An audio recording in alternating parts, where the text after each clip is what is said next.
Hombre, a mí me gustaría tener a Angela Merkel o a Macron. Tengo lo que tengo, ¿eh? Y con esto tenemos que trabajar, ¿eh? Y tenemos que trabajar todos para hacerlo lo mejor posible, ¿eh? Somos conscientes de cuál es la situación, somos conscientes de cuál es la sensación de los ciudadanos. Ya estamos aquí, buenas noches. El vicepresidente de la Junta, le acaban de escuchar, ha sido muy crítico con el gobierno de Sánchez. En Sanzaldo, a otros líderes europeos ha dejado de manifiesto sus preferencias en cuanto a tomar medidas más drásticas en nuestro país. Es posible que el confinamiento domiciliario cada vez esté más cerca. Pues habrá que aceptarlo. Muy difícil, pero si hay que hacerlo, hay que hacerlo. Tiene que haber medidas, pero unificadas a nivel de Estado. Mientras la gente no se dé cuenta de la situación y las cosas no mejoren, me parece que cualquier medida es buena siempre y cuando sea restrictiva. Si con lo que estamos haciendo ahora no es suficiente, pues habrá que aceptarlo así, no queda otra. No entiendo nada. Ya no sé si estoy confinada, si no estoy confinada. Y hoy les hablaremos de esos otros síntomas del coronavirus que no son tan comunes, pero que están relacionados con la enfermedad. 62 hospitales de España, entre ellos el nuestro, el de Burgos, trabajan en un proyecto de investigación que analiza las patologías de los pacientes COVID que llegan a urgencias. Es muy importante, primero, el conocimiento de esas manifestaciones y, sobre todo, identificar a esos pacientes, porque es lo que nos va a ayudar a mejorar la práctica clínica, hacer un tratamiento muchísimo más específico. Y más allá de la pandemia, 132 millones de euros es el dinero que le corresponde a Burgos dentro de los presupuestos generales del Estado. Los primeros de PSOE y Podemos. Es un 0,7% más que las cuentas actuales. Decepcionante, preocupante y bueno, hay que esperar indudablemente a ver la letra pequeña, pero así la primera impresión es bastante negativa. Vengo a trasladar total certidumbre respecto al compromiso que el Gobierno de España y el Ministerio de Cultura particularmente mantienen respecto a la obra de rehabilitación del Hospital de la Concepción. En deportes, el irlandés Sam Bennett se ha proclamado ganador de la 9ª etapa de la Vuelta Ciclista a España, que ha empezado en Burgos y ha terminado en Aguilar de Campo después de recorrer 157 kilómetros. Una vez más, el Burgos BH ha tenido la oportunidad de meter a un corredor en la fuga del día, el colombiano Juan Felipe Osorio. Avanzamos el tiempo, jornada soleada mañana viernes, según la previsión de la Agencia Estatal de Meteorología, salvo en la meseta, donde estará cubierto de nubes bajas que podrán ocasionar brumas y nieblas localmente persistentes. Tenderá a despejar por la tarde y soplará viento variable y las temperaturas se mantienen sin cambios.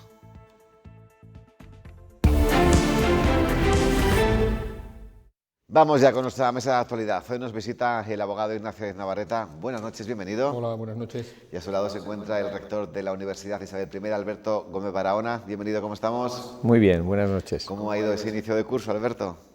Pues bien, hemos arrancado perfectamente bien nosotros porque como somos una universidad online no hemos tenido ningún problema de desarrollar el curso con normalidad y bueno, pues arrancando con normalidad, que hablar de normalidad en un periodo como este es la mejor noticia que se puede dar, ¿no? ¿En pandemia, en una universidad online, se estudia otras cosas?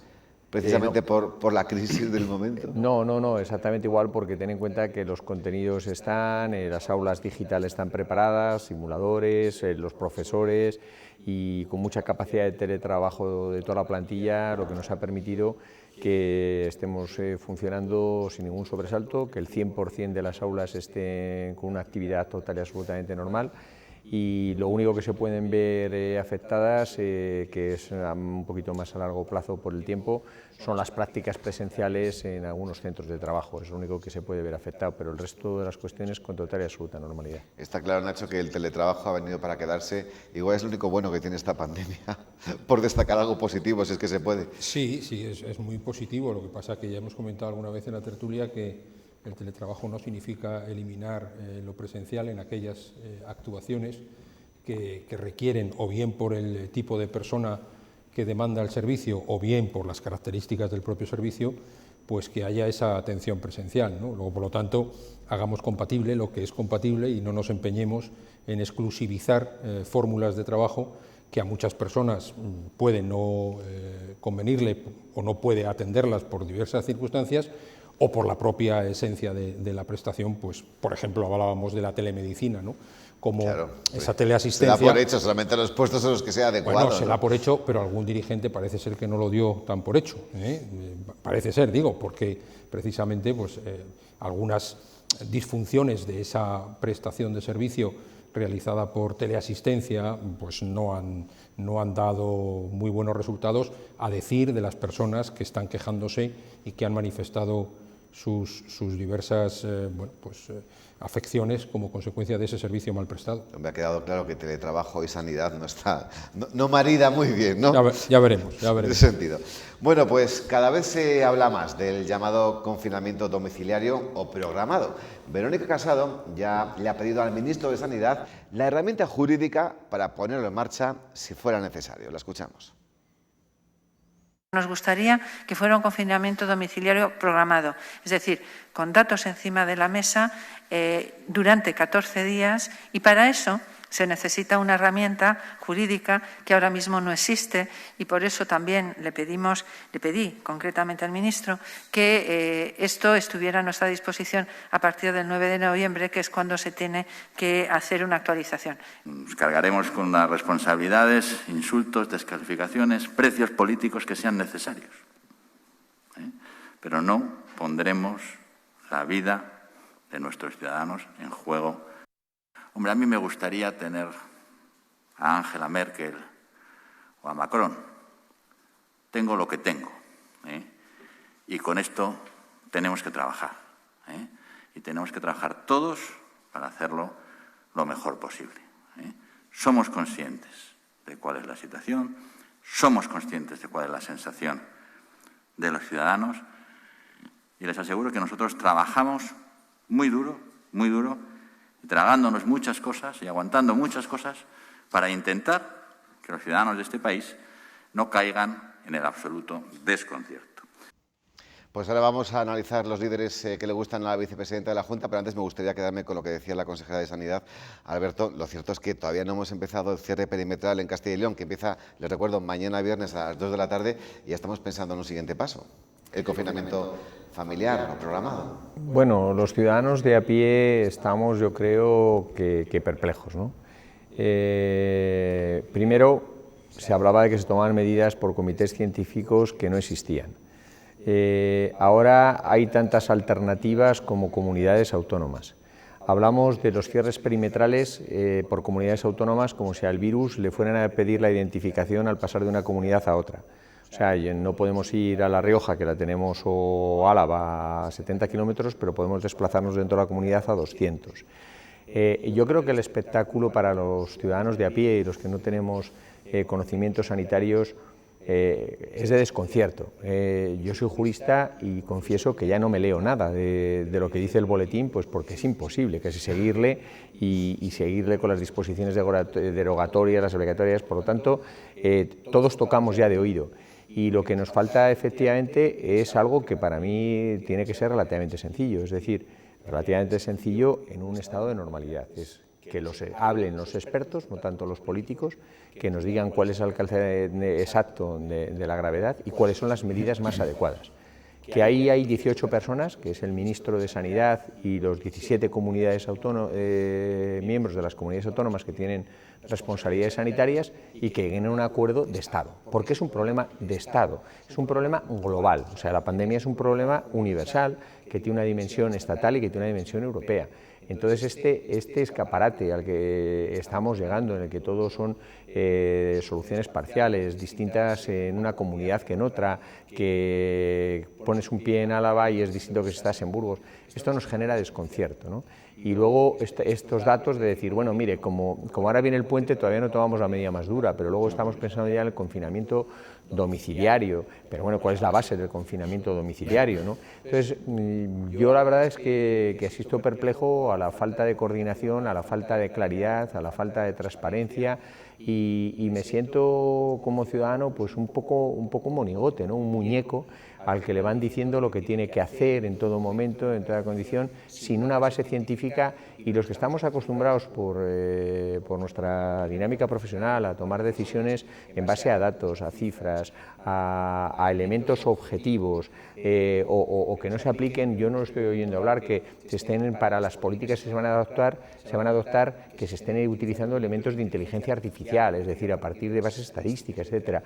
Todo ese tipo de cosas no se está produciendo, por lo tanto, que ¿cómo estamos? Yo personalmente disgustado y resignado, porque como ciudadano poco puedo hacer ante un ejemplo político que no está siendo nada ejemplar, ¿no? Lo que está pasando en Madrid con respecto a Castilla y León, con respecto al gobierno, es tremendo, ¿no? Es decir, por lo tanto, pues resignado, porque no soy un experto en la materia, no tengo una base científica en base a la que opinar, pero la resignación no me lleva a no ser consciente de mis derechos y libertades, porque de alguna forma esto está poniendo en cuestión muchas más cosas, ¿no? Yo veo que la ciudadanía está agotada, está resignada, y mientras tanto se está haciendo política para cosas que, más allá de las dos grandes preocupaciones estructurales de este país, que es superar la crisis sanitaria y que no se lleve esta crisis sanitaria por delante la economía de nuestro país, porque no solamente tenemos que vivir esta generación, sino también las de nuestros hijos, y les estamos dejando un panorama ya con un 130% casi de déficit público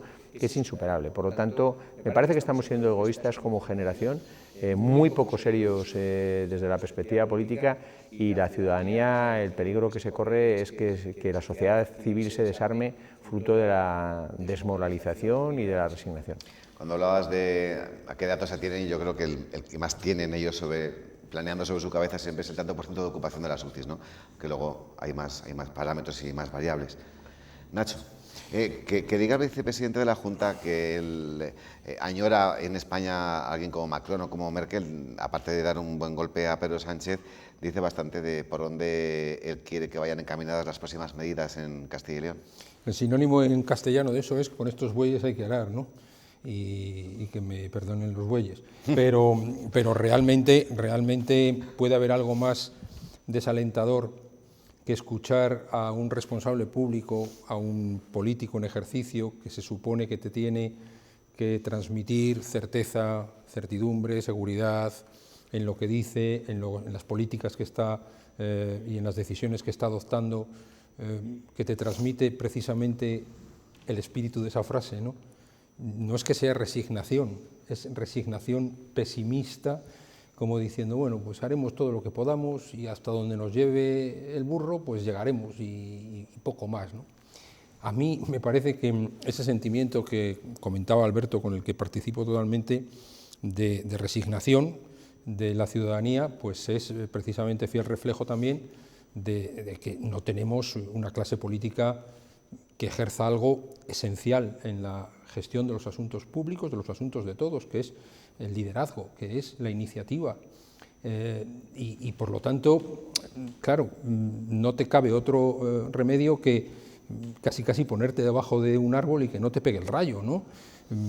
Sin tener muy seguro si debajo de precisamente el árbol es donde más te va a dar el rayo.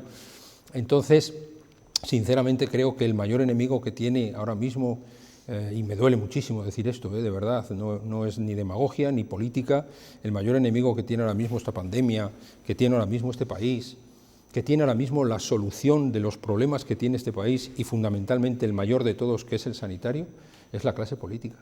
Es una clase política que lleva meses y meses sin ser capaz de alcanzar un solo acuerdo. Bueno, perdón, han alcanzado un acuerdo. En los últimos 5 días han alcanzado un acuerdo, que ha sido ir cuando las personas en Vallecas, en Usera, en La Castellana o en Príncipe de Vergara no podían salir ni a tomar una cerveza, ni a ir a una reunión familiar. Han llegado a un acuerdo en que el PP, el PSOE y algunos políticos más sí que pueden ir a fiestas que organiza un medio de comunicación, por ejemplo. Bueno, no solo los políticos, no. El ministro que prohíbe a los ciudadanos, a todos los ciudadanos en España, determinadas libertades en beneficio de la salud, con lo que los ciudadanos, pues lógicamente no solo tenemos que estar de acuerdo, sino cumplir. Este ministro Illa, del Partido Socialista, nombrado por Pedro Sánchez, es el que va a una fiesta de más de 100 personas en un local cerrado en Madrid, y no pasa nada. Porque esta sociedad, además de tener un problema con la pandemia, tiene un problema de carácter democrático muy grave. Ahí he pedido disculpas precisamente por eso. Sí, pero vamos, remarcando que esto cumplían todas las medidas de seguridad. Sí, sí. Pero claro, la foto Sí, en la sí. casa de la gente, en nuestras sí. casas, pues nos indica otra cosa. Sí, pero la percepción que tenemos es que están por encima del bien y del mal, ¿no? Es decir, y que los demás pues somos los que tenemos que estar tomando medidas en el día a día, ¿no?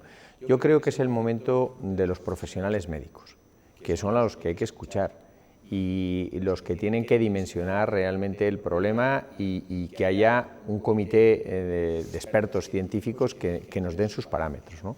Luego sí que decide la clase política, pero por lo menos que tengamos un diagnóstico mucho más claro e incluso unas medidas porque la comunidad científica refrende y apoye, ¿no?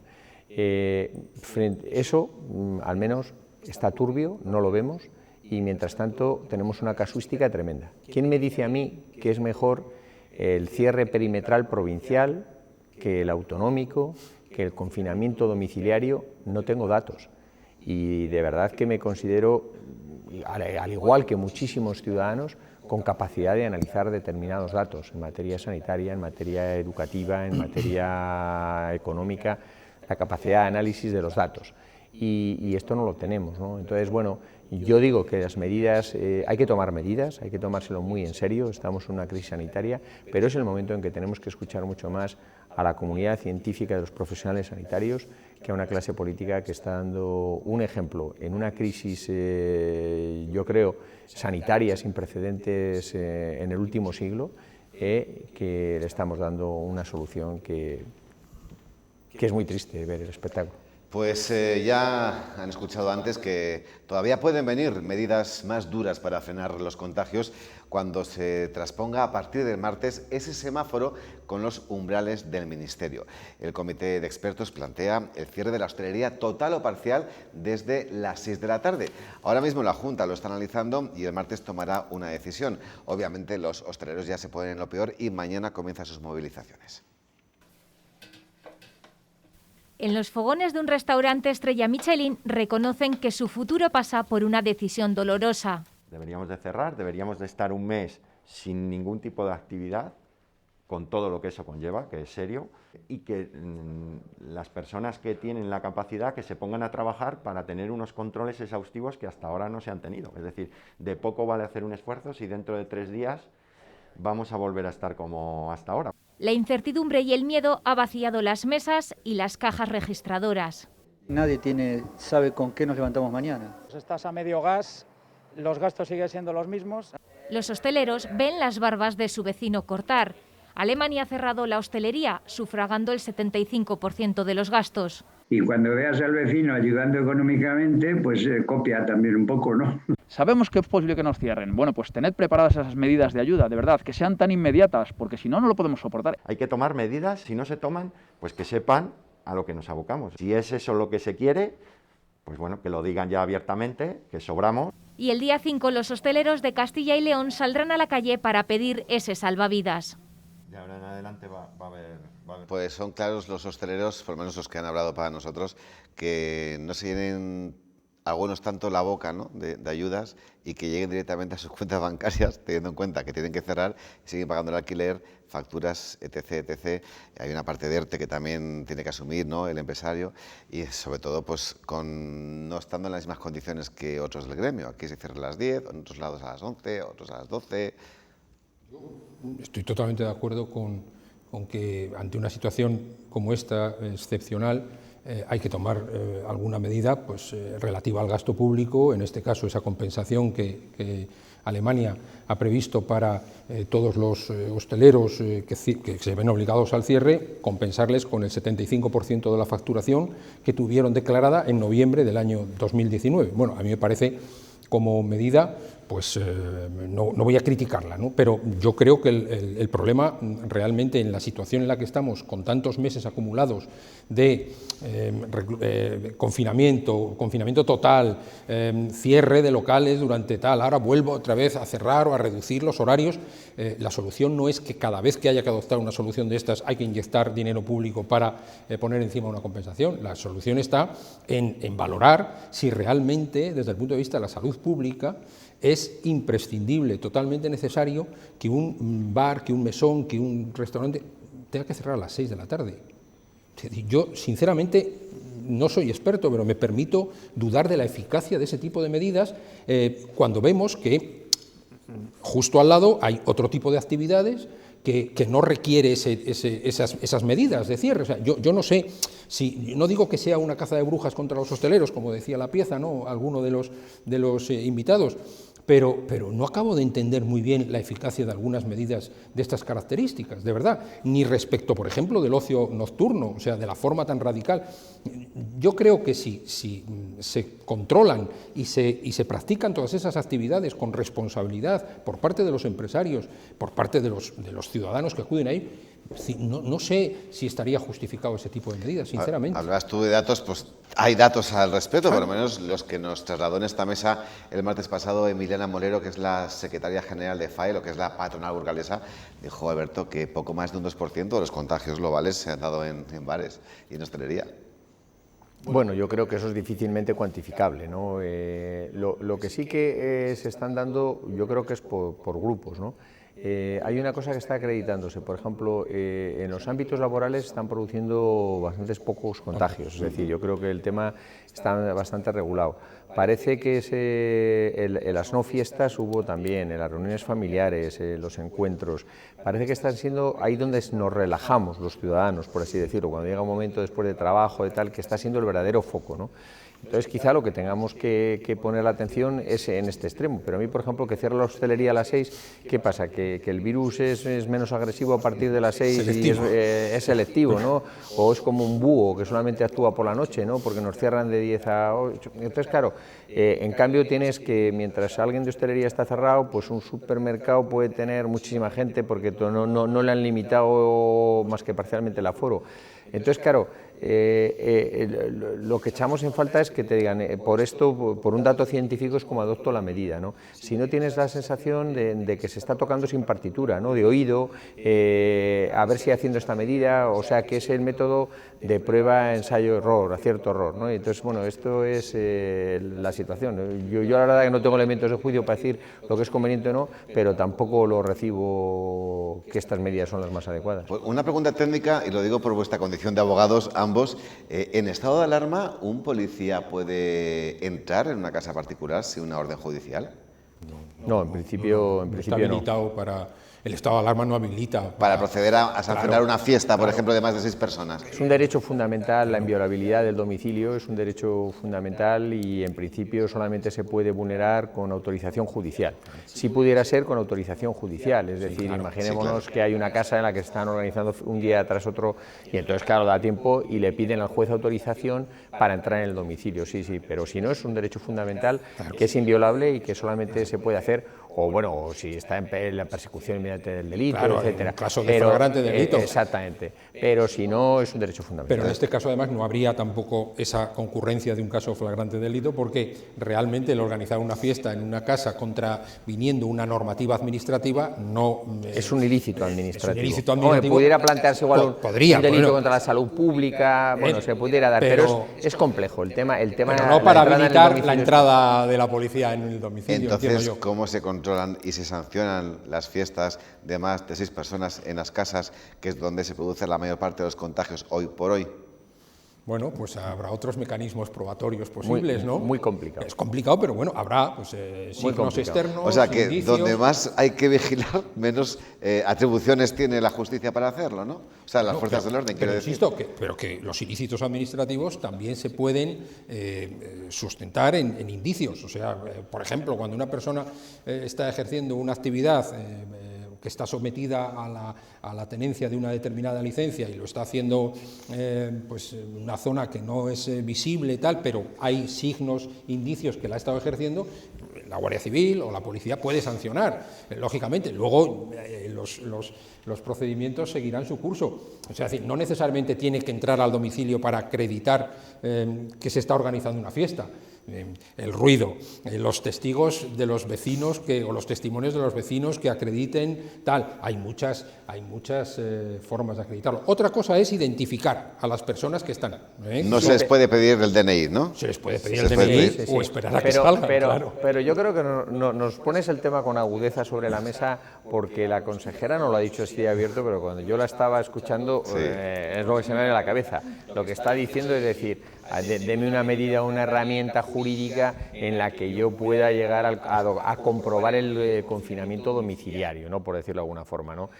Claro, esto ya llega a tocar directamente los temas individuales, ¿no? Entonces, claro, el derecho a la inviolabilidad del domicilio es algo de los elementos fundamentales. Entonces, esto es muy complicado, ¿no? Pues así me gustan a mí las mesas de actualidad, no solamente porque conocemos vuestra opinión, sino también porque aprendemos algo, ¿no? Los neófitos en determinadas materias.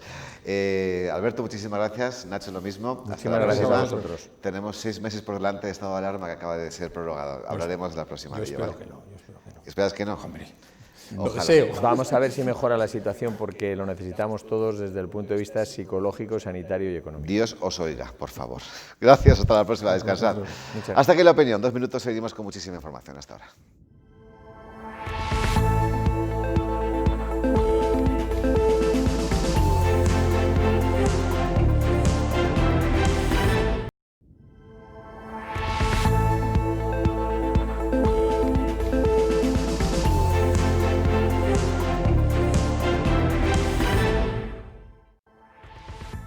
Hombre, a mí me gustaría tener a Angela Merkel o a Macron. Tengo lo que tengo, y con esto tenemos que trabajar, y tenemos que trabajar todos para hacerlo lo mejor posible. Somos conscientes de cuál es la situación, somos conscientes de cuál es la sensación de los ciudadanos.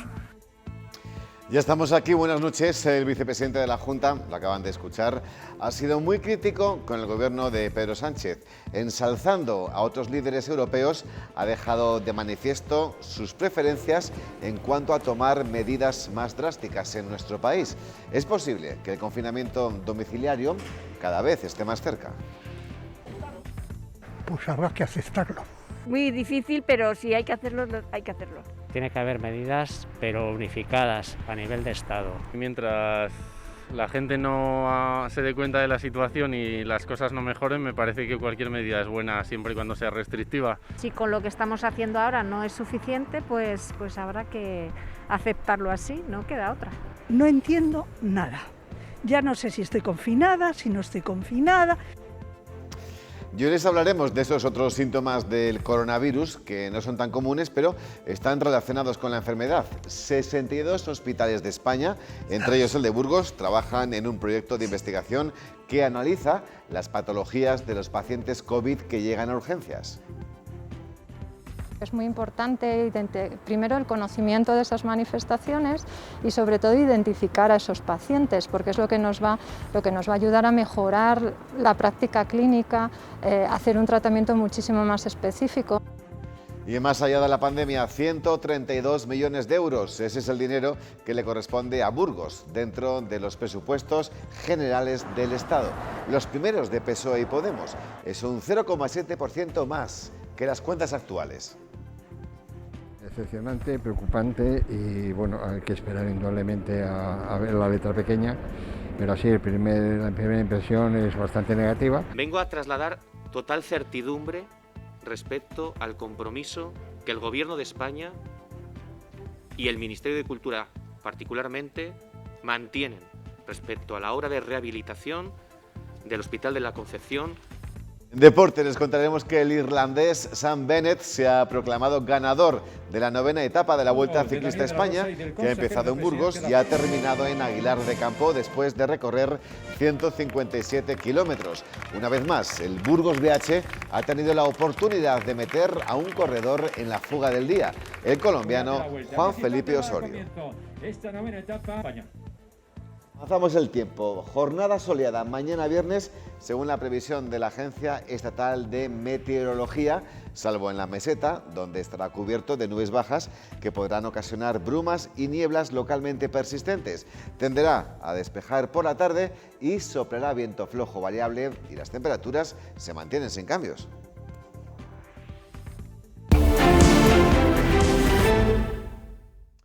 Comenzamos. El centro de día que tiene la Asociación Alzheimer Burgos en la calle Loudun está cerrado desde el pasado viernes tras detectarse un brote de COVID-19. Las instalaciones han sido desinfectadas por la Unidad Militar de Emergencias y confían en que pueda reabrir sus puertas después del puente de Todos los Santos. En cuanto a los centros educativos, hoy se han clausurado 9 aulas. ¿Has pensado cómo poner? 366 nuevos positivos y un fallecido en Burgos. La incidencia del virus sigue en aumento en la provincia. En la última semana se han diagnosticado 1.946 casos. La situación en Castilla y León es grave y hay transmisión comunitaria por toda la región. La presión en los hospitales sigue en aumento, también con 146 pacientes en planta y 26 en la UCI. Precisamente para ello, el Hospital Divino Valles se va a habilitar para atender a pacientes contagiados de COVID a partir de noviembre. Este centro sanitario se habilitó ya en el mes de abril para el aislamiento de asintomáticos con 315 camas, pero no se llegaron a utilizar. Fuentes sanitarias hablan de que se puede abrir ya el próximo 2 de noviembre. Ante el aumento de los contagios se endurecen las medidas para frenar la propagación del virus. Hasta ahora el objetivo ha sido evitar un nuevo confinamiento domiciliario como el de marzo, pero cada vez se ve más cercano. De hecho, la Junta de Castilla y León ya ha anunciado que lo pondrá en marcha si no se aplana la curva en las 2 próximas semanas. Los franceses volverán a estar confinados en sus domicilios a partir de mañana viernes y aquí en Castilla y León no se descarta adoptar esta medida si no se consiguen frenar los contagios. Por el momento, las medidas que se mantienen son ese cierre perimetral de la comunidad a partir de mañana viernes y hasta el 9 de noviembre junto al toque de queda. Pero si esas medidas no son suficientes para conseguir doblegar la curva, la Consejería se va a plantear solicitar al Gobierno de España el regreso del confinamiento domiciliario, una medida que no es popular entre los burgaleses, pero que aceptan con resignación si es la única forma de atajar la pandemia. Pues si ellos lo ven así, pues habrá que aceptarlo. ¿Qué vamos a hacer?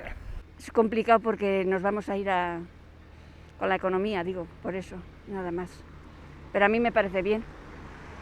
Sí, si es para salvar vidas y para muchas cosas más, pues sí. Mientras la gente no se dé cuenta de la situación y las cosas no mejoren, me parece que cualquier medida es buena siempre y cuando sea restrictiva para bien, así que ya me parece bien, estoy de acuerdo. Tiene que haber medidas, pero unificadas a nivel de Estado, no cada comunidad por su lado haciendo una cosa. No me parece muy bien, pero bueno, que si no toca otra, que habrá que hacerlo. Si con lo que estamos haciendo ahora no es suficiente, pues habrá que aceptarlo así, no queda otra. Pero vamos, que ojalá fuera que no. No entiendo nada. Ya no sé si estoy confinada, si no estoy confinada, si tengo que salir, si puedo ir a un pueblo. No tengo ni idea. No es la única, señora. Más cosas. A los síntomas frecuentes de la COVID-19 se han ido añadiendo otros no tan comunes, pero sí relacionados con la enfermedad. 62 hospitales de España trabajan ya en un proyecto de investigación que analiza las patologías de los pacientes que llegan a urgencias. Entre los facultativos se encuentra una médica del Hospital de Burgos.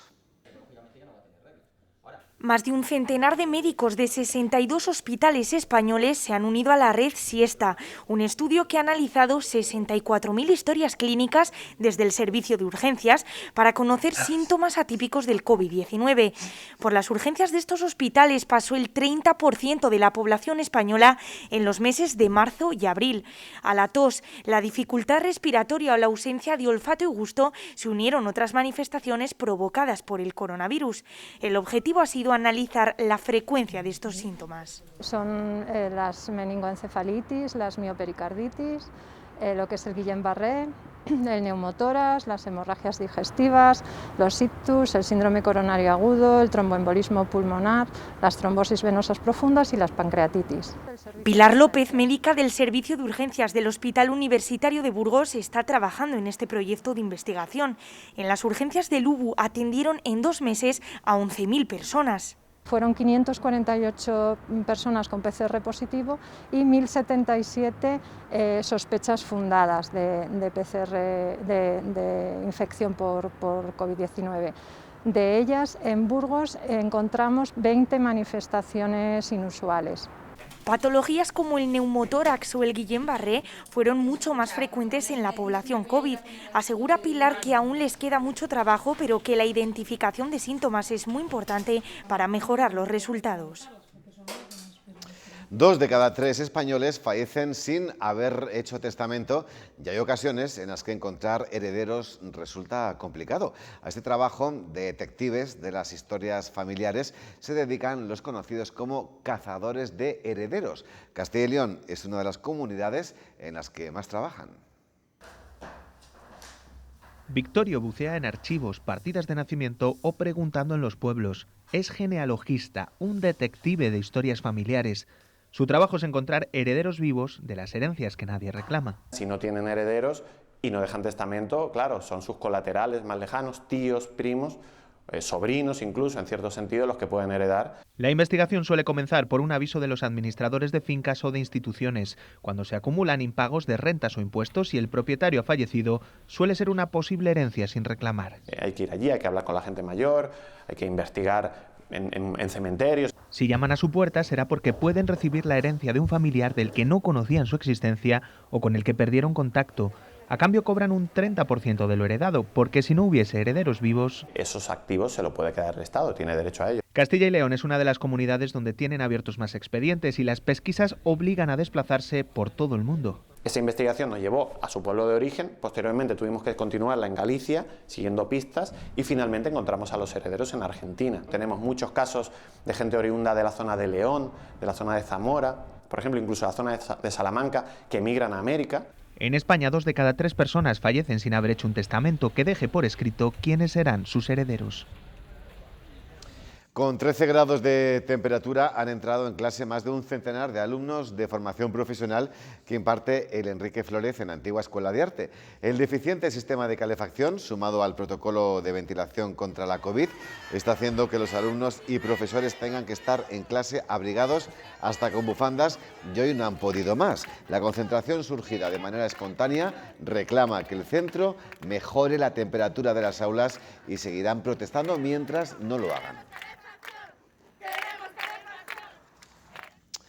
Mañana la Federación de Hostelería, que representa a los profesionales de toda la provincia, se va a concentrar frente a la delegación de la Junta de Castilla y León para retrasar el toque de queda a la medianoche. Además, reclaman ayudas directas para un sector que se siente criminalizado y que no se cansa de decir que no son parte del problema, sino de la solución. La concentración tendrá lugar a las 11:30 y terminará con la lectura de un manifiesto y el registro de sus reivindicaciones en la delegación. La Junta de Castilla y León ha decomisado 483 kilos de níscalos en 2 puntos, en el páramo de Masa y Valle de Sedano. En total se han efectuado más de 15 propuestas de sanción, no solamente a los autores, sino también a los ciudadanos que recogían con bolsa de plástico no porosa o excedían el cupo de 3 kilos por persona y día.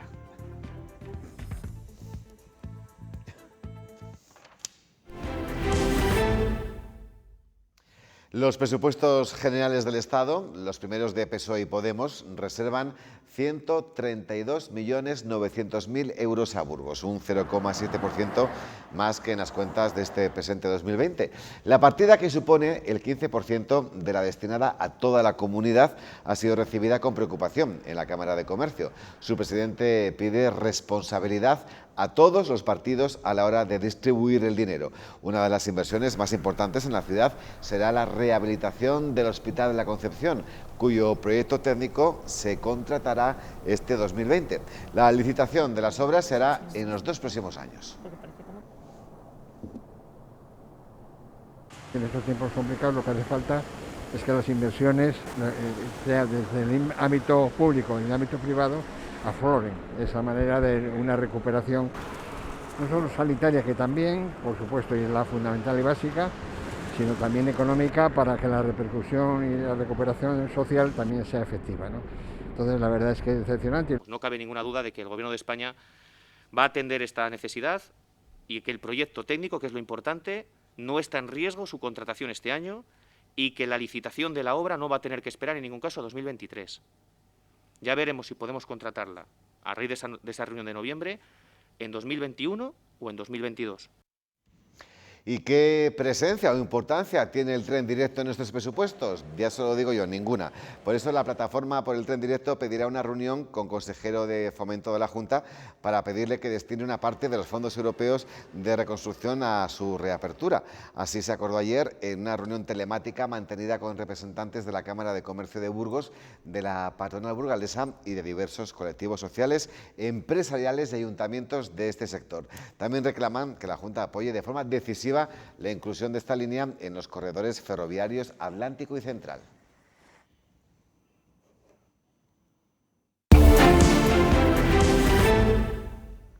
El campo se enfrentará a nuevas exigencias medioambientales para poder cumplir con la futura PAC de 2023 a 2027. El presupuesto será muy similar al del periodo anterior, pero en esta reforma jugará un papel fundamental los ecoesquemas para reducir progresivamente el uso de fitosanitarios. El campo reclama más dinero a Europa para adaptarse a las exigencias y ser competitivos con países que no tendrán estas normas.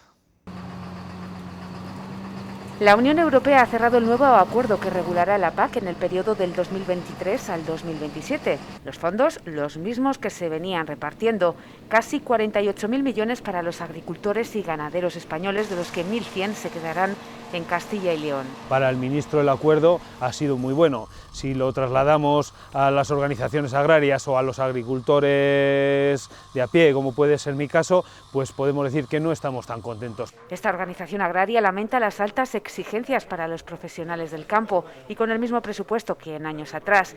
El quebradero de cabeza durante estos años será cumplir con los ecoesquemas para mejorar el medio ambiente y el clima.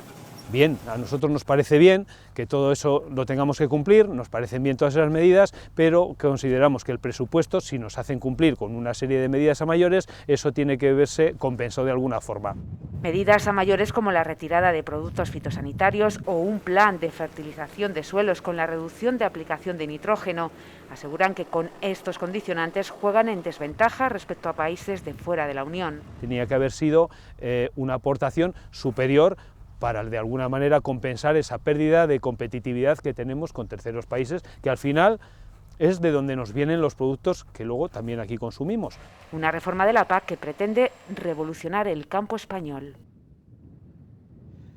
La raza de gallina más antigua de Europa es precisamente la castellana negra o española, que actualmente está en peligro de extinción. La asociación Huerteco se ha empeñado en que deje de estar en peligro y está realizando una campaña de crowdfunding para construir un corral bioclimático con materiales sostenibles en Santibáñez y Zarzaguda. La gallina española sigue estando en peligro de extinción y un puñado de voluntarios de la asociación Huerteco está realizando una campaña de captación de fondos para reconstruir los corrales actuales que tienen en una finca cedida por Voluntarred en Santibáñez, Zarzaguda. Pues es una raza autóctona catalogada como en peligro de extinción, pero de esas razas hay muchas, pero la gallina castellana tiene alguna particularidad, como es que es la más antigua de toda Europa. Fuera de España se la conoce como la gallina española en realidad. Hasta los años 30 no había granjas sin gallinas castellanas negras, la raza más antigua de Europa, pero posteriormente fueron sustituidas por las marrones, un híbrido comercial con fama de mejores ponedoras y que dejó casi en la extinción a la gallina negra. Nuestros abuelos, sobre todo, se dice que hasta los años 1920-30, todas las granjas de España eran de gallina castellana, porque es una muy buena ponedora. Y luego ya empezaron a introducirse otras razas híbridas de puesta de huevos y bueno, pues ya se fue disminuyendo porque al final pues la gente dice, bueno, pues pongo esta que pone más huevos y solo piensan en ese criterio y ya está. Para recuperar la especie están realizando una campaña de crowdfunding en la que ya se han recolectado casi la mitad de lo necesario. Pues la plataforma que hemos elegido para hacer el crowdfunding es Goteo, goteo.org. Entonces, entrando en esa página, poniendo una casa para la gallina castellana, seguro que sale Huerteco, nuestro proyecto, y entonces hay varias modalidades de pagos. El cacareo de la gallina negra seguirá escuchándose en las tierras burgalesas gracias a asociaciones enamoradas de esta especie.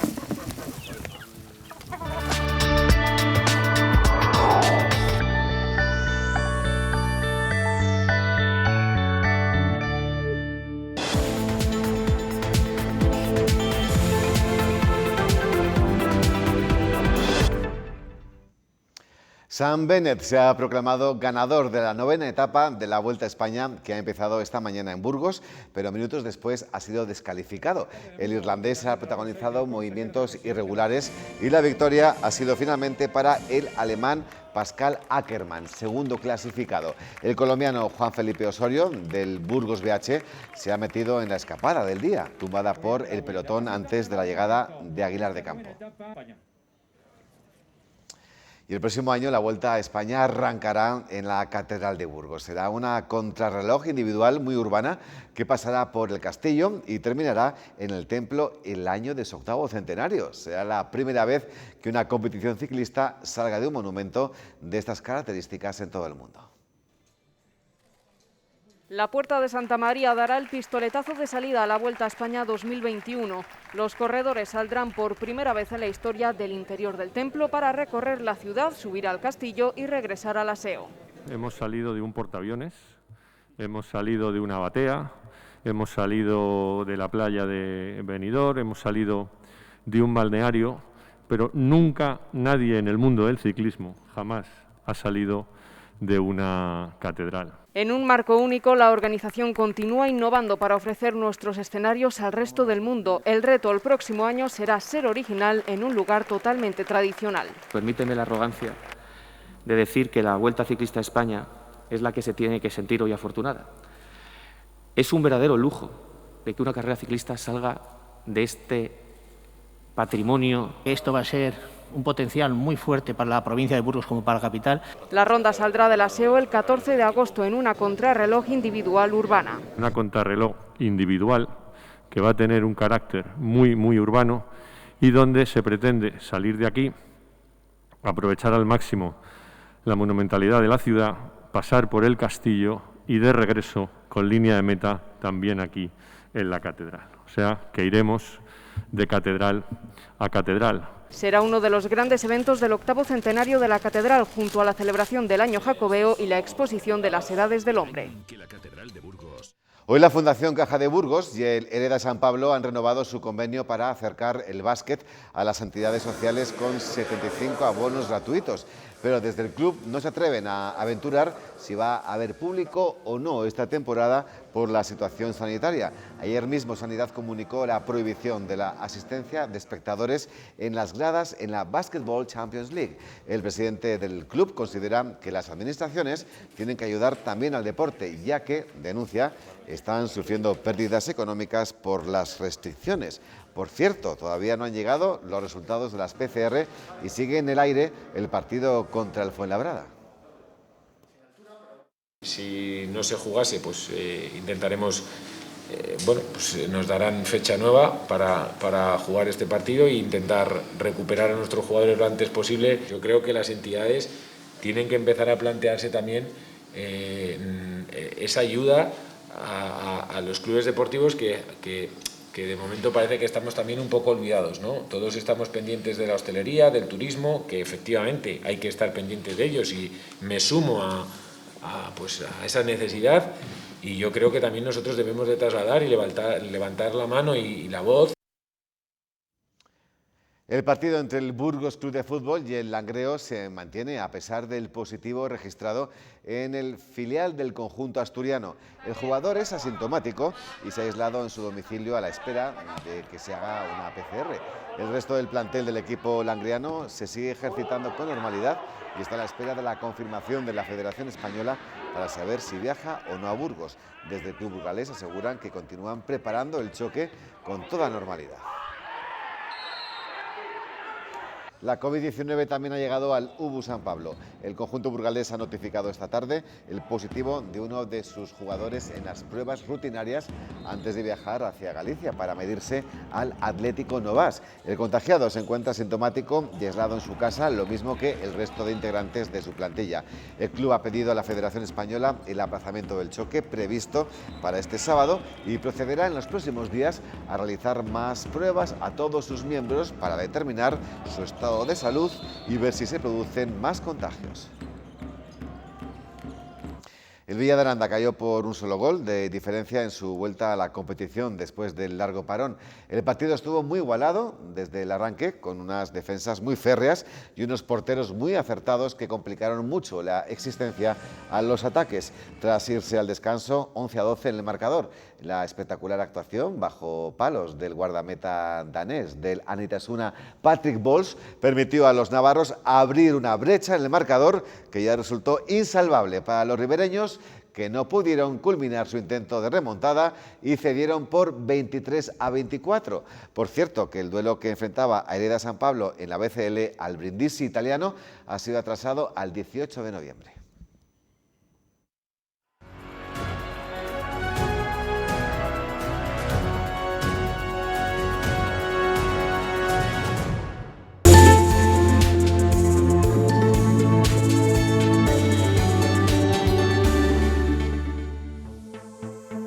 Según la previsión de la Agencia Estatal de Meteorología, la de mañana viernes será una jornada despejada en general. En el norte de la provincia, cielo despejado y máximas en ascenso. 19 grados se alcanzarán en Villarcayo, donde la mínima será de 5. Cielo poco nuboso en Miranda de Ebro. Aquí los termómetros se van a mover entre los 22 grados de máxima y los 4 de mínima. El cielo estará poco nuboso despejado en general, excepto en la meseta, donde estará cubierto de nubes bajas que podrán ocasionar brumas y nieblas localmente persistentes. Tenderá a despejar por la tarde. Hacia el oeste de la provincia se mantiene esta previsión y valores como los 18 grados de Villadiego o Melgar, donde la mínima será de 2. En la ribera, cielos despejados asimismo. La máxima prevista en Aranda de Duero será de 19 grados, la mínima de 4. La jornada del viernes será también soleada en la sierra, con 18 grados de máxima en Salas de los Infantes, la mínima de 4.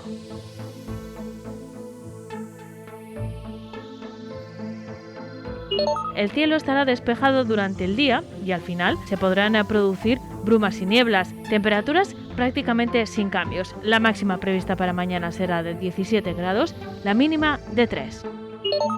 Y de cara al fin de semana, el sábado estará poco nuboso y subirán ligeramente los termómetros. Nuboso también en la jornada del domingo, con precipitaciones escasas en la jornada del lunes. La cultura atraviesa momentos difíciles. Numerosas cancelaciones están obligando a paralizar el trabajo de gente de la escena burgalesa.